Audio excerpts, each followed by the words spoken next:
오늘 우리에게 주시는 하나님의 말씀 출애굽기 25장 16절부터 22절까지 말씀입니다. 출애굽기 25장 16절부터 22절까지 말씀. 저와 함께 한 절씩 교독하시겠습니다. 내가 내게 줄 증거판을 궤 속에 둘지며 순금으로 속죄소를 만들되 길이는 2규빗 반, 너기는 1규빗 반이 되게 하고 금으로 그룹 둘을 속죄소 두 끝에 쳐서 만들되 한 그룹은 이 끝에 또 한 그룹은 저 끝에 곧 속죄소 두 끝에 속죄소와 한 덩이로 연결할지며 그룹들은 그 날개를 높이 펴서 그 날개로 속죄소를 덮으며 그 얼굴을 서로 대하여 속죄소를 향하게 하고 속죄소를 궤 위에 얹고 내가 내게 줄 증거판을 궤 속에 넣으라. 함께 있습니다. 거기서 내가 너와 만나고 속죄소 위 곧 증거궤 위에 있는 두 그룹 사이에서 내가 이스라엘 자손을 위하여 내게 명령할 모든 일을 내게 이르리라. 아멘. 증거로 예배하라라는 제목으로 하나님의 말씀 선포하겠습니다. 최근 500만 관객을 돌파한 왕과 사는 남자라는 영화, 그 영화를 만든 장항준 감독이라는 사람의 이야기입니다. 이분 되게 재밌는 분인데 얼마 전에 그냥 이렇게 유튜브를 보다가 이분이 옛날 자기가 작가 시절에 겪었던 이야기를 하는 걸 들었습니다. 자기가 이제 방송국에 그때 아마 예능 작가로 데뷔했던 걸로 제가 기억하고 있는데 라디오 작가였던가 하여튼 그렇게 글을 쓰러 갔는데 이상하게 방송국 PD들이 전부 다 고학력자라는 거예요. 다 서울대, 연대, 고대 이런 사람들만 있더래. 그래서 뭐야 왜 방송국은 이렇게 좋은 학벌 좋은 애들만 뽑는 거야? 이유를 몰랐다가 자기가 촬영 현장에 들어가서 그 이유를 깨달았대요. 왜 서울대 연고대 애들 뽑느냐? 밤새서 일할 수 있는 애들. 학생 시절에 밤새서 뭔가를 해봤기 때문에 밤새서 그 일을 지난한 일들을 버틸 수 있을 만한 애들을 뽑더라는 거예요. 물론 그분이 유머스럽게 이야기했지만 굉장히 많은 걸 시사하는 말이라고 생각합니다. 자, 우리가 성실하기만 해도 먹고 살아요. 성실하기만 해도 정말로 드라마 속의 주인공 같은 대단한 삶을 살 수는 없겠지만 그래도 자기 한 몸 건사하고 여찌여찌 가정 꾸리고 살 수 있어요. 성실하기만 해도. 그 성실함을 꾸준히 할 수 있는 사람은 삶 가운데 좋은 일이 오더라고요. 좋은 일이. 매일매일이 행복하고 매일매일이 충만하다. 그런 디즈니 동화 같은 삶은 아니더라도 성실하기만 하면 때로는 눈물 짓고 때로는 넘어지고 때로는 괴로워도 결국 꾸준히 살다가 좋은 날을 맞이하게 되더라는 겁니다. 그래서 성실이 굉장히 중요합니다. 이것이 꾸준하게 예배드리는 자에게 주시는 복입니다. 자, 우리가 분명한 믿음의 증거를 가지고 예배를 드리는 사람이 있을 거고 어쩔 수 없이 누군가에게 이끌려서 교회를 다니는 사람도 있을 겁니다. 그 동기가 무엇이 되었던 간에 예배 시간에 예배 자리에 앉아있는 것만으로도 우리는 어느 정도 보장된 복을 얻게 됩니다. 그 복은 뭐냐? 망하지 않을 복이에요. 자, 교회 다니는 사람도 물론 망할 수 있습니다. 그런데 망한 자리에서 일어서게 됩니다. 왜냐? 정신을 차리고 똑바로 걸어가기 때문입니다. 인생을 정말 망가뜨린 사람은 어떤 사람들일까요? 아무것도 안 하는 사람들입니다. 자기의 인생을 가장 하찮게 여기는 사람은 아무것도 안 하는 사람이에요. 그렇게 자기 방에서 자기 그 구역에서 전혀 벗어나지 않는 히키코모리라고 하죠. 방구석 팽이 된 사람들이 가장 자기 인생을 학대하는 사람들입니다. 그렇다면 내가 예배를 정기적으로 꾸준하게 성실하게 드리는 것만으로도 가장 최악의 형태인 방구석 팽이는 면할 수 있잖아요. 이게 모든 예배 드리는 자에게 주신 기본 복이에요. 옵션, 기본. 그런데 이 기본 옵션이 흔들릴 때가 있습니다. 언제 흔들리느냐? 이 기본 옵션으로 감당이 안 될 환난이 왔을 때, 어려움이 왔을 때 으르르르 하고 흔들리죠. 예수님께서 말씀하셨습니다. 마태복음 13장 20절과 21절 말씀 보니까 말씀을 듣고 즉시 기쁨으로 받되 뿌리가 없어 잠시 견디다가 곧 넘어지는 것. 자, 성실한 자에게 기본적으로 주신 복이 있는데 이 기본을 뛰어넘는 환난이 오니까 견디다가 넘어지더라는 거죠. 그래서 나 진짜 예배 안 드릴래. 예배를 드려봤자 이런 일이 있고 저런 일이 있고 하면서 내가 흔들리게 되는 거죠.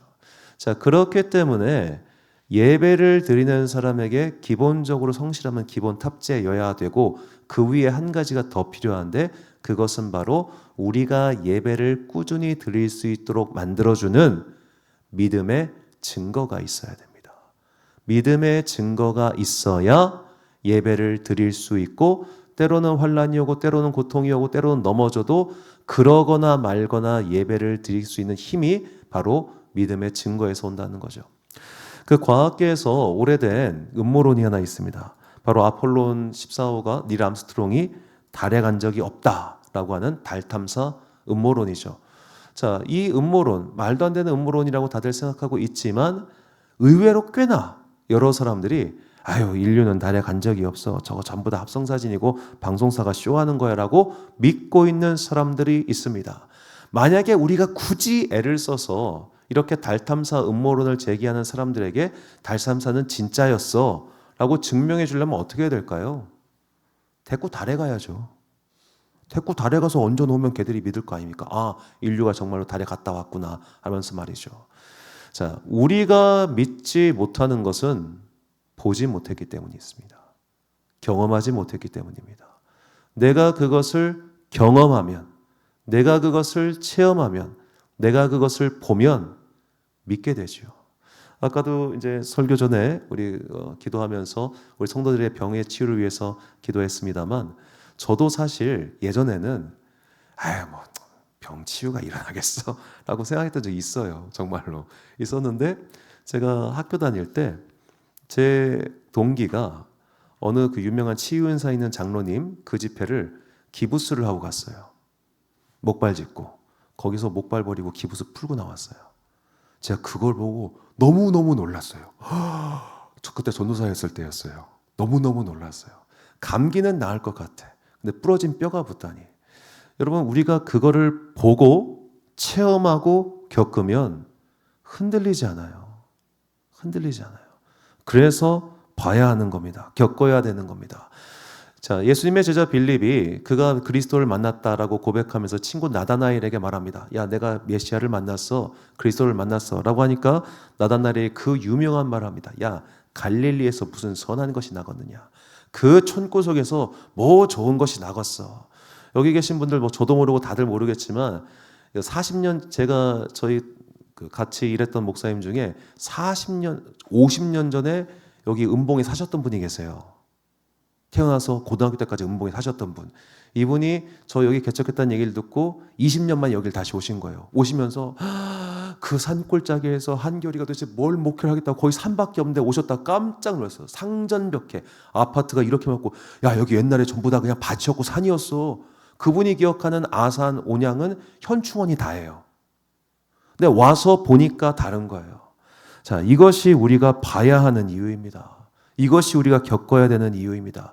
이것이 우리에게 믿음의 증거가 필요한 이유입니다. 일단 보면 그 다음부터 달라지는 거죠. 그래서 하나님께서 이스라엘 민족을 당신의 민족으로 선택하셨을 때 이들에게 일단 먼저 보여주기로 작정하십니다. 무엇을? 당신이 살아있다는 증거, 그리고 당신이 그들과 함께 있다는 증거를 보여줍니다. 이것이 증거의 돌판이라고 불리는 십계명이 새겨진 돌입니다.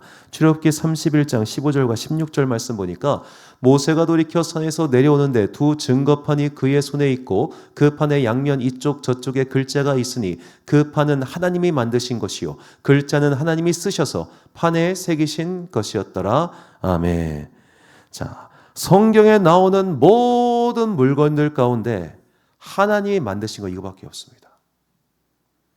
그리스 신화, 올림푸스 신화에는 막 신들이 온갖 무기를 만들고 뭘 만들어 주고 하지만 성경에는 딱 하나밖에 없어요. 증거의 돌판. 이거 끝. 당신의 율법이 새겨져 있는 이 증거의 돌판을 직접 만드셔서 모세에게 주셨습니다. 왜? 내가 너희와 함께 있다는 증거, 너희가 이걸 봐야 믿을 것 같아서.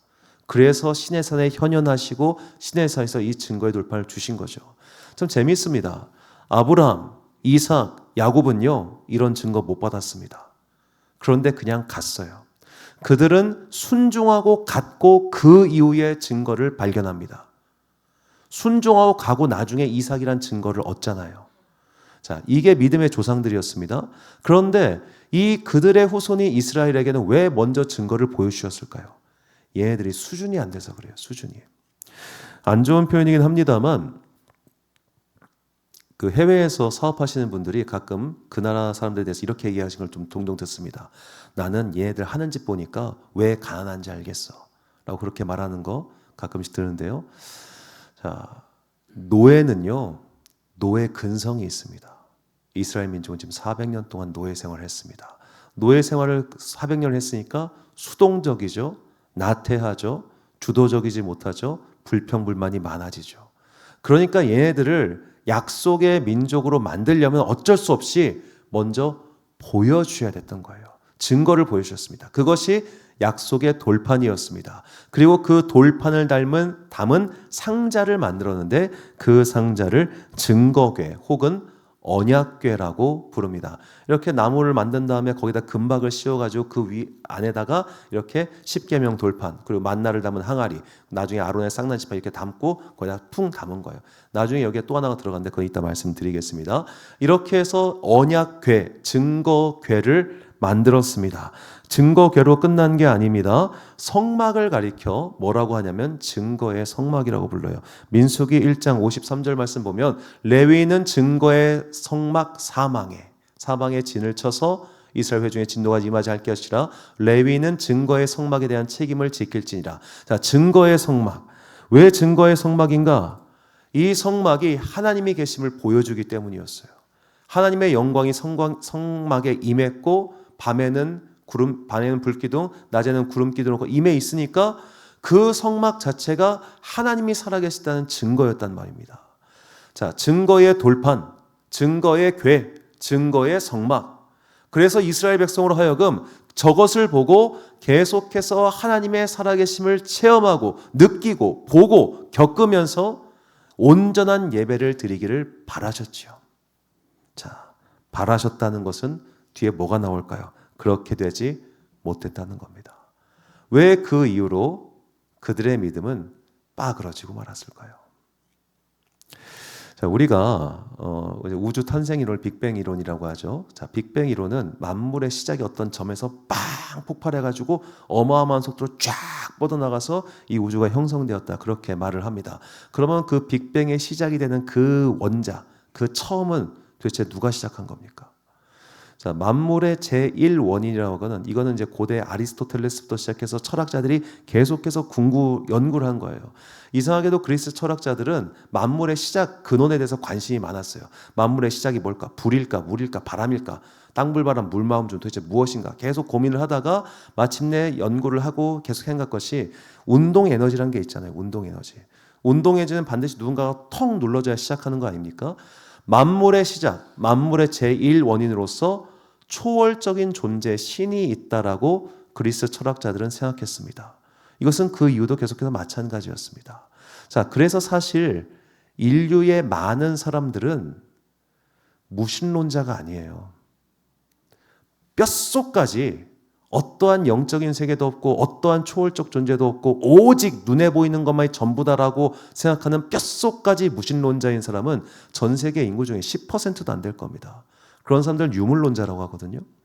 그 정도 돼야 진짜 무신론자인 거예요. 자, 그 정도 무신론자가 아닌 이상 대부분의 사람들은 어떤 사람들이냐면 불가지론자입니다. 초월적 존재가 있다는 것은 부인하지 않지만 그 신이 어떤 신인가에 대해서는 의문을 가진 사람들을 가리켜 불가지론자라고 해요. 예를 들어, 야, 신이 있어. 신이 있는 건 좋아. 내가 믿겠어. 그런데 그 신이 이스라엘 땅에 가니까 여호와 하나님이 됐고 올림푸스에 가니까 제우스가 됐고 이쪽 우리나라로 오니까 환웅이 돼버렸고 저쪽 중국으로 가니까 옥황상제가 됐고 혹은 반고가 됐고 저쪽 일본으로 가니까 아마테라스가 됐고 저쪽 인도로 가니까 시바 비슈뉴 그렇게 됐다. 이렇게 믿는 게 불가지론자들이에요.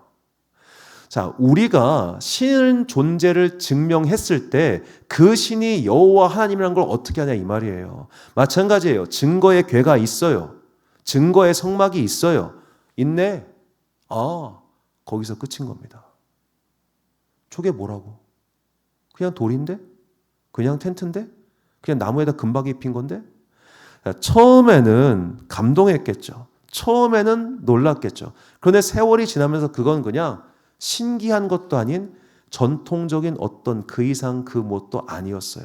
이것을 보여주는 사례가 사무엘상 6장과 7장에 나오는 베세메스 사람들의 이야기입니다. 사무엘상 6장 19절과 7장 1절과 2절 말씀 보면 자, 베세메스 사람들이 여호와의 궤를 들여본 까닭에 그들이 70명이 죽습니다. 자, 이 베세메스 사람들이 왜 그걸 들여봤냐면 이 여호와의 궤를 블레셋에게 뺏겼는데 블레셋에서 자꾸만 사건이 일어나니까 이 궤를 돌려보냈죠. 그리고 자동적으로 베세메스 땅에 도착을 했습니다. 이 사람들이 그것이 기뻐가지고 축제를 벌였는데 궁금하잖아요. 그 안에 뭐가 들어있는지, 진짜 거기 돌판이 들어있나, 싹난 나무가 있나 해서 열어봤다가 70명이 죽은 겁니다.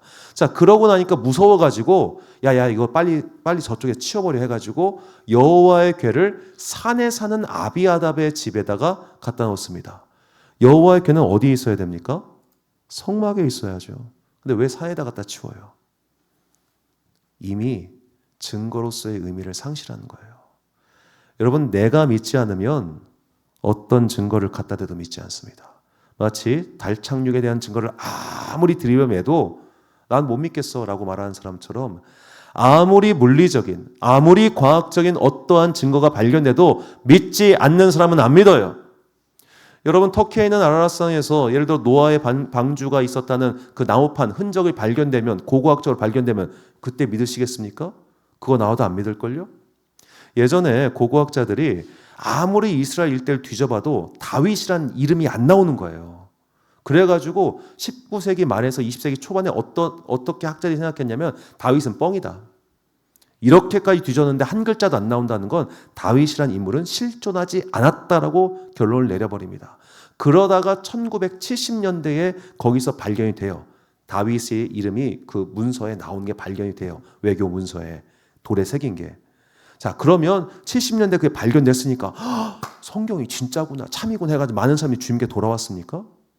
그런 게 있다는 거 아셨나요? 자, 많은 학자들은 아마도 지금 사우디아라비아가 주로 관리하고 있는 홍해바다, 그리고 이집트가 사이에 있는 홍해바다, 이 바닥 밑에 성경의 진술이 참이라면 분명히 이집트 그 군사들이 수몰됐을 때 흔적이 뭔가 남아있지 않았을까라고 추정을 해요. 그거 나오면 믿을 거예요? 증거가 나와도 안 믿을 거예요, 사람은. 중요한 건 내 외부에 있는 그 물리적인 증거가 아닙니다. 중요한 건 누군가가 설명해주는 과학적인 증거가 아닙니다. 정말 우리가 믿음의 증거로서 취해야 될 게 뭐냐? 내가 하나님을 만나는 거예요. 그게 진짜 믿음의 증거가 됩니다. 오늘 본문 21절과 22절 말씀 보니까 속죄소를 궤 위에 얹고 내가 네게 줄 증거판을 궤 속에 넣으라. 거기서 내가 너와 만나고 속죄소 위 곧 증거궤 위에 있는 두 그룹 사이에서 내가 이스라엘 자손을 위하여 내게 명령할 모든 일을 내게 이르리라. 아멘. 이 속죄소가 뭔지 잠깐 그림을 통해 살펴봐야 되는데 이 언약궤를 덮는 뚜껑을 가리켜 속죄소라고 부릅니다. 뚜껑. 속죄소는 다른 특별한 장소가 아니라 언약궤를 덮는 뚜껑인데 그 뚜껑 앞에서 내가 너와 모세와 만나주겠다라고 하세요. 이 속죄소라고 번역한 헬라어가 카포레트인데 이것은 은혜의 자리, 속죄의 자리라고 해서 옛날 성경 중에는 이것을 시은좌라고 그렇게 번역을 했습니다. 은혜를 베풀어 주시는 장소, 은혜를 베풀어 주시는 장소. 즉 우리가 어떠한 물리적인 증거물을 찾을 것이 아니라 오늘 나에게 베풀어 주시는 은혜를 찾고 그 은혜를 경험해야 이 믿음의 증거가 분명해지고 우리는 흔들리지 않게 되더라는 거죠. 그럼 우리가 예배를 통해서 만약에 믿음의 증거를 얻었다면 그것이 무엇인가? 시편 119편 111절 말씀 보니까 주의 증거들로 내가 영원히 나의 기업을 삼았사오니 이는 내 마음의 즐거움이 됨이니이다. 아멘. 증거는 무엇이냐? 하나님께서 오늘 나와 함께 하셨다는 증거, 바로 평안입니다. 샬롬입니다. 자, 샬롬이라고 하는 히브리어 단어의 뜻이 빚을 다 갚은 상태라고 말씀드렸습니다. 아파트 대출금이 끝나고 온갖 대출금이 다 사라지고 더 이상 리볼빙 서비스가 없는 그때에 딱 이르렀을 때 얼마나 좋겠어요. 상상만 해도 좋지 않습니까? 저는 좋습니다. 그런 놀라운 상태, 기쁘기도 하고 평안하기도 하고 안락하기도 하고 안심되기도 하는 그 상태를 히브리어로 샬롬이라고 하는 겁니다. 우리가 예배를 드리고 나서 우리 안에 샬롬이 있어야 됩니다. 샬롬이. 평강이, 기쁨이, 온화함이 필요합니다. 근데 예배를 드리고 났는데 여전히 내 마음속에는 불안과 근심과 염려와 짜증과 분노가 가득하다. 예배를 잘못 드린 거예요. 예배를 잘못 드린 거예요. 예배 속에서 우리가 예배를 드리면서 이 믿음의 증거를 꼭 구하십시오. 하나님, 오늘 예배를 통해서 나에게 샬롬을 주옵소서. 샬롬을. 자꾸만 염려와 근심과 분노와 짜증에 휩싸인 채 사는 것이 아니라 그 샬롬으로 말미암아 내가 돌아가는 발걸음이 들어올 때 발걸음보다 가볍도에 하여 주옵소서. 이런 믿음의 증거를 얻어야 됩니다. 이것이 첫 번째고요. 두 번째로 우리가 얻어야 될 그 증거가 있는데 바로 말씀의 증거예요. 신명기 31장 24절부터 26절까지 말씀 보니까 모세가 이 율법의 말씀을 다 책에 써서 마친 후에 모세가 여호와의 언약궤를 메는 레위 사람에게 명령하여 이르되 이 율법책을 가져다가 너희 하나님 여호와의 언약궤 곁에 두어 너희에게 증거가 되게 하라. 아멘. 자, 모세가 율법의 말씀을 썼습니다. 그리고 그것을 언약궤 옆에 둬가지고 이것이 너희의 증거가 되게 하라라고 말을 합니다. 우리는 말씀의 증거를 얻어야 됩니다. 바꿔 말하자면 성경을 읽고 이 성경 말씀이 내가 믿어져야 의미가 있는 겁니다. 자, 보시면 알겠지만 제가 설교를 할 때 항상 성경에 근거를 대고 설교를 하잖아요. 그렇다면 내가 성경을 안 믿는다고 가정해 봅시다. 이 설교가 들어오겠습니까? 예전에 어느 기독교 프로그램에서 동성애 찬송론자와 동성애 반대하는 분이 토론을 벌인 적이 있었습니다. 완전히 수평선을 달리는 대화입니다. 왜 그런가 보니까 우리가 동성애를 반대한 이유는 딱 하나입니다. 성경에 적혀 있으니까. 하나님이 기뻐하시지 않으니까. 그런데 이 사람들은 안 믿는 사람들이잖아요. 그러니까 대화가 안 돼요. 우리의 논거, 우리의 증거를 이들이 자체로 인정하지 않기 때문에 대화가, 토론이 성립될 수 없는 겁니다. 마찬가지입니다. 내가 기록된 말씀이 성경이 안 믿어져요. 아무 소용없는 거예요. 그래서 꼭 기도하십시오. 하나님, 나로 하여금 이 성경이 믿어지게 하옵소서. 여기에 기록되어 있는 말씀이 진짜 하나님의 말씀이라는 것이 나에게 믿어질 수 있도록 주여 나에게 믿음의 증거를 주옵소서. 이거 반드시 기도해야 됩니다. 많은 사람들이 그 기도를 가지고 성경을 읽고 하나님을 만나서 믿음의 증거를 얻었기 때문에 오늘 혹시라도 내가 그냥 긴가민가요. 아유, 잘 모르겠어. 이런 게 있다면 날마다 말씀을 가까이 하시고 말씀을 가까이 하면 꼭 기도하십시오. 주님, 나로 하여금 성경 말씀의 증거를 얻게 하여 주옵소서라고 말입니다. 우리가 이렇게 두 가지 증거를 예배를 드리면 꼭 받아야 됩니다. 말씀의 증거, 마음의 증거. 이 말씀이 믿어지고 우리의 마음 가운데 예배를 드리고 난 이후에 조금이라도 샬롬이 임해야만 우리가 더 이상 흔들리지 않는 믿음의 사람이 될 수 있다는 겁니다. 이렇게 이것을 받은 이후에야 우리가 비로소 영과 진리의 온전한 예배를 드릴 수 있는 것이죠. 이것이 없으면 우리의 예배는 엉뚱한 방향으로 가게 됩니다. 시편 119편 36절 말씀 보니까 내 마음을 주의 증거들에게 향하게 하시고 탐욕으로 향하지 말게 하소서. 자, 이 말을 바꿔보면 내 마음이 지금 주의 증거들을 향하지 않으면 탐욕으로 향하게 된다는 겁니다. 우리의 예배가 엉뚱한 방향이 될 수 있습니다. 주님, 성공하게 하여 주옵소서. 성공하게 하여 주옵소서. 돈 벌게 하여 주옵소서. 뭐하게. 자꾸만 엉뚱한 걸 그리면 엉뚱한 예배 드리는 거예요. 제가 누누이 말씀드렸죠.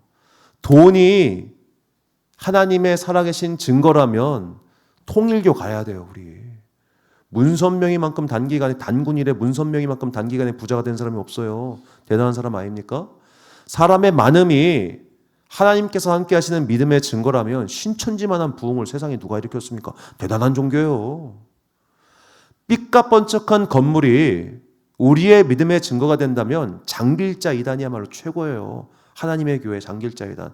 여러분, 제가 천안에 처음 왔을 때 2021년도일 겁니다. 그때 이제 코로나 터지고 1년이 지났을 때여가지고 많은 웨딩 업체가 우르르 도산했을 때 저쪽에 그 원성동이었던가요? 가다가 한 예식장이 매물로 나온 걸 봤어요. 그걸 보면서 야, 저거는 교회 건물로 쓰면 딱인데 저 큰 걸 누가 인수할까 했는데 2024년 11월 달에 장길자 이단이 그걸 인수해가지고 거기다가 교회를 딱 강히 차렸더라고.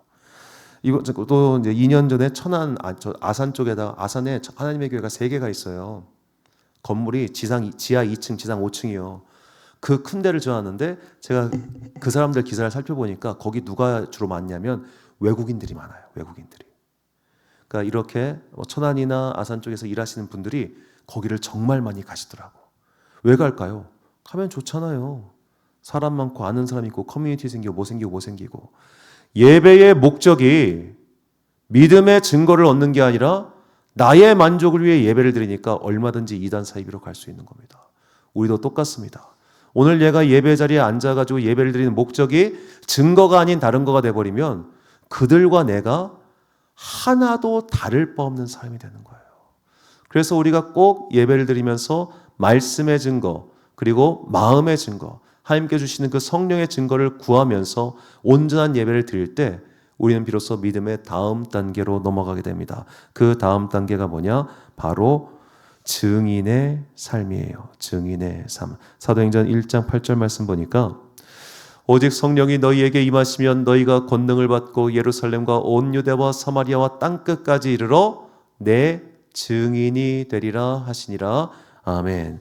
내가 증거를 받아야 증인이 될 수 있는 겁니다.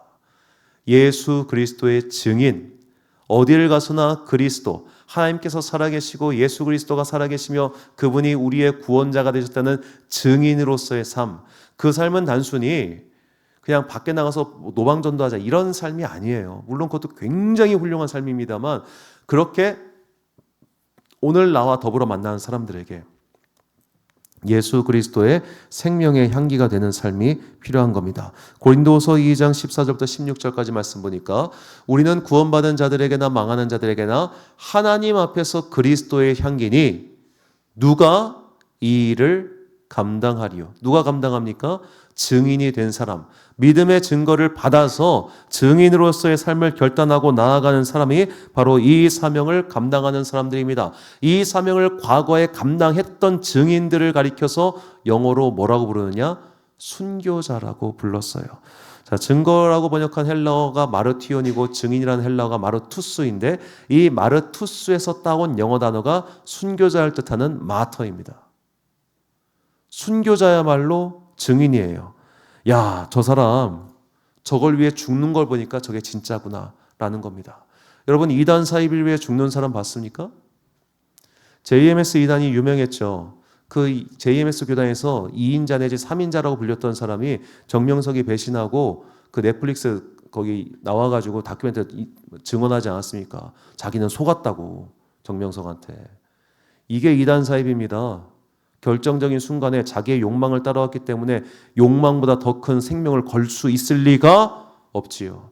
그러나 기독교 복음은 지금까지 수많은 순교자들을 배출했고 지금도 목숨을 걸고 예배를 지킨 사람들이 얼마나 많은지 모릅니다. 이집트가 최근에 종교 자유를 선언했습니다. 이집트가 이슬람 국가입니다. 그런데 세속 이슬람 국가였어요. 왜 이집트가 이렇게 종교의 자유, 그러니까 종파의 자유를 왜 선언해줬느냐? 그동안 믿음을 지키겠다고 이집트 콥트교의 교인들이 너무 많이 죽었어요. 작년까지만 해도 해마다 100명 이상씩 죽었습니다.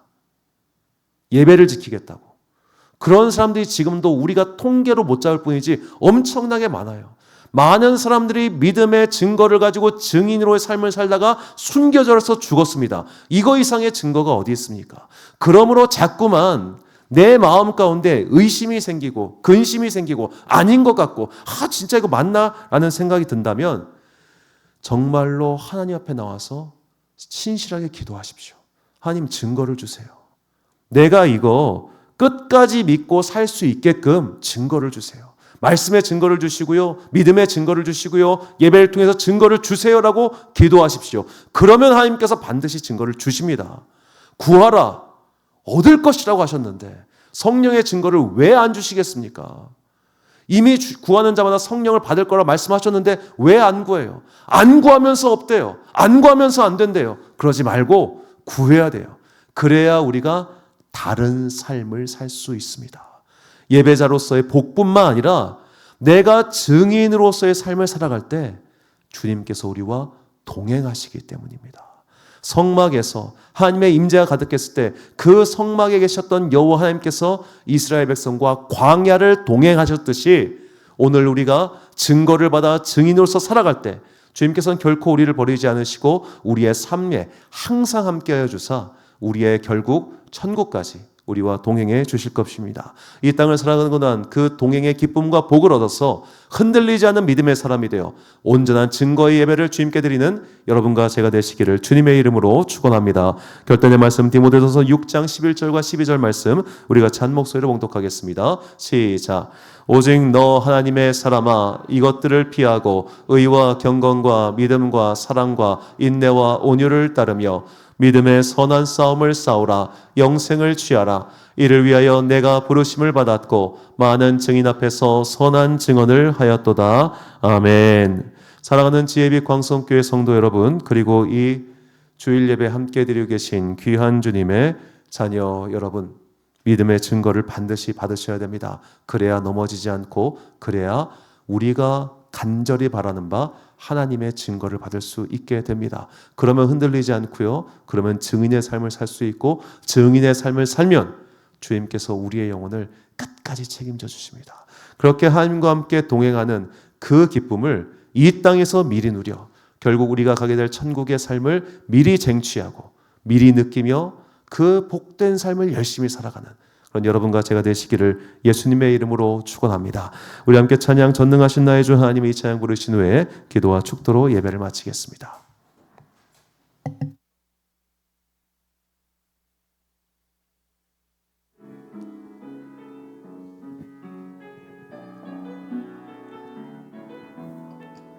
전능하신 나의 주 하나님은